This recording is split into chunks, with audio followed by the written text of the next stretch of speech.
আওয়ামী লীগ তো নিজেই লকডাউনের শিকার। আওয়ামী লীগের কাছেই লকডাউন, অর্থাৎ বাংলাদেশে আওয়ামী লীগ লকডাউন দিবে আর সে কর্মসূচি পালন হবে, এটা পৃথিবীর ইতিহাসে সবচেয়ে একটা অবিশ্বাস্য কথা।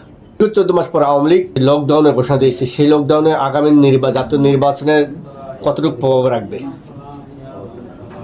ধন্যবাদ। আমি যে কথা বলতে চাই, আওয়ামী লীগ তো নিজেই লকডাউনের শিকার।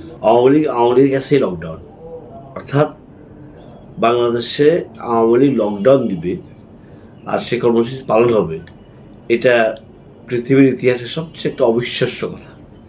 এই কারণেই কথা অবিশ্বাস্য যে আওয়ামী লীগ এদেশে ফ্যাসিজম কায়দায় 18 বছর রাষ্ট্রপ্রতিষ্ঠা করে আওয়ামী লীগ যে দলটি মসজিদের ইমাম খতিব সাহেব যারা আওয়ামী লীগ করতেন তারা সহ বাংলাদেশের 300 পার্লামেন্ট, উপজেলা, ইউনিয়ন, ওয়ার্ড, পৌরসভা থেকে শুরু করি প্রত্যেকটা নেতা নিজ দায়িত্বে পালিয়ে গিয়েছে। এই পালিয়ে যাওয়া নেতারা লকডাউন দিবে, সে লকডাউন বাংলাদেশের জনগণ পালন করবে, এটা তো আমি আগে বলছি পৃথিবীর অবশ্যই সত্য কথা এবং একটা হাস্যকর কথা।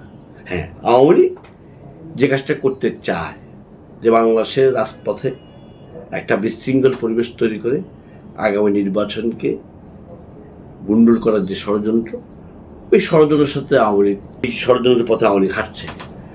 সেই ষড়যন্ত্রের ধারাবাহিকতা আওয়ামী লীগ কখনো কখনো কোথাও কোনো আপনি গাপটি মেরে মিছিল করা, কখনো বোমাবাজি করা, কখনো কারো কোনো নেতার উপর হামলা করা, এটুকু হয়তো তারা করার চেষ্টা করতে পারে।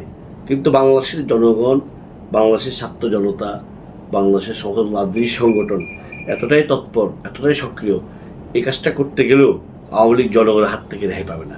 কারণ বাংলাদেশের জনগণ এত সচেতন যে বাংলাদেশের জনগণ এই ছাত্র জনতার অভ্যুত্থান, জনগণ নিজে থেকে সাথে থেকে ছাত্র জনতাকে উৎসাহ উদ্দীপনা দিয়ে এই ছাত্র জনতার এই অভ্যুত্থানকে সফল করে আওয়ামী লীগকে এদেশ থেকে পালিয়ে যেতে বাধ্য করেছে। সুতরাং আওয়ামী লীগ এদেশে লকডাউন কর্মসূচি দেবে, হরতাল অবরোধ দেবে, এই কথাটা মানুষ শুনলেও ঘৃণা করে, আর তাদের সকল কর্মসূচি ঘৃণা বলে প্রত্যাখ্যান করে। শাহবাগের নেতৃত্ব আপনার দায়িত্ব আছেন, সেক্ষেত্রে শাহবাগে আওয়ামী লীগ অনেক মিছিল মিটিং করছে। গুলিস্তান আওয়ামী লীগের পার্টি, সেক্ষেত্রে আপনার এরিয়াটা আপনার। আমরা আওয়ামী লীগের নেতাকর্মীদেরকে দেখতে পাচ্ছি ঘুরতে আছে এবং এই মিছিলে অংশগ্রহণ করতে আছে, কিন্তু আপনার কী ব্যবস্থা নিচ্ছেন? পার্টি অফিস বঙ্গবন্ধু এভিনিউ আমরা সকলে জানি শাহবাগ থানার অন্তর্গত।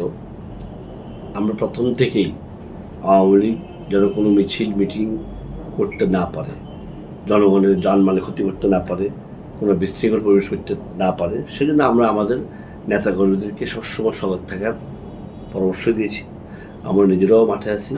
আমাদের মহানগর বিএনপি দক্ষিণে আমাদের নেতা, আমাদের সদস্য সচিব, আমাদের আহ্বায়ক, তাদের নেতৃত্বে আমরা সবসময় সতর্ক থাকি যে আওয়ামী লীগ কখনো এখানে কোনো মিছিল মিটিং কেন করতে না পারে। হয়তোবা কখনো আমাদের অজান্তে, আমাদের প্রস্তুতির অজান্তে, হ্যাঁ, একটা সময় যে সময় মানুষ বাসায় ফিরে যায়, যে সময় মানুষ বিশ্রাম নিতে যায়, সেই সময় হয়তো চেষ্টা করে 1 সেকেন্ড বা 2 সেকেন্ডের একটা উড়ন্ত একটা মিছিল করে হয়তোবা যাওয়ার চেষ্টা করেছে। কিন্তু পরিকল্পিতভাবে আওয়ামী লীগ এখানে কোনো মিছিল মিটিং করবে এরকম পরিবেশ আপাতত এখানে নাই। কারণ এখানকার নেতাকর্মীও সচেতন, এখানকার জনগণও সচেতন, এখানকার যারা ব্যবসা বাণিজ্য করে তারাও সচেতন। সেই অঞ্চলে কোথাও অঞ্চলে প্রশাসন সতর্কতা অবস্থা আছে, যদি একটা নিশ্চিত সংগঠন আওয়ামী লীগ, সবাই সতর্ক। এই অবস্থা তারা কিছুই করতে পারবে না, কিছু করার সুযোগ নেই। আমি আপনাকে বলি, আমাদের শাহবাগ এরিয়ায় গুলিস্তান অঞ্চল ফুটপাত বেস এলাকা, এখানে ফুটপাতে হাজার হাজার লোক করে খায়। আওয়ামী লীগ যখন এদেশের রাষ্ট্রীয় ক্ষমতা ছিল তখনকার সময় এই ব্যবসায়ীরা ছিল। তখনকার সময় এই ব্যবসায়ীদেরকে তারা জোর করে মিছিলে নিয়ে যেত। এরকম কিছু ব্যবসায়ী আছে আমাদের এখানে যারা এখনও, তারা আওয়ামী লীগ করতো না, কিন্তু জোর করে তাদের দোকান ব্যবসায়ীকে নিয়ে যাবে এই ভয় দেখিয়ে মিছিলে নিয়ে যেত। ওই সমস্ত কিছু ব্যবসায়ী ফুটপাতে অবস্থান করা ছাড়া আওয়ামী লীগের কোনো দৃশ্যমান নেতাকর্মী এই এলাকায় অবস্থান করছে না। সারা দেশে যেভাবে পালিয়ে গেছে, ঠিক এখানকার কোনো দৃশ্যমান নেতাকর্মী কোনো পোস্ট পদবি হোল্ড করেছিল, পদবি ছিল আওয়ামী লীগ, ছাত্রলীগ, যুবলীগ, তাদের অঙ্গ সংগঠনের, এরকম কোনো নেতা অঞ্চলে অসুবিধা আমার কাছে কোনো ইনফরমেশন নেই এবং আমরা জানি না। আমার থানা বিএনপির কাছে এই সমস্ত কোনো ইনফরমেশন নেই। আপনাদের আগামী 11 তারিখের লকডাউনে আপনাদের কি প্রস্তুতি আছে? আমরা সবসময় আওয়ামী লীগ ব্যাপারে প্রস্তুত, অর্থাৎ রাষ্ট্রের বিরুদ্ধে ষড়যন্ত্রকারী এবং নিষিদ্ধ সংগঠন আওয়ামী লীগের বিরুদ্ধে আমরা সবসময় প্রস্তুত, আমরা সবসময় সজাগ।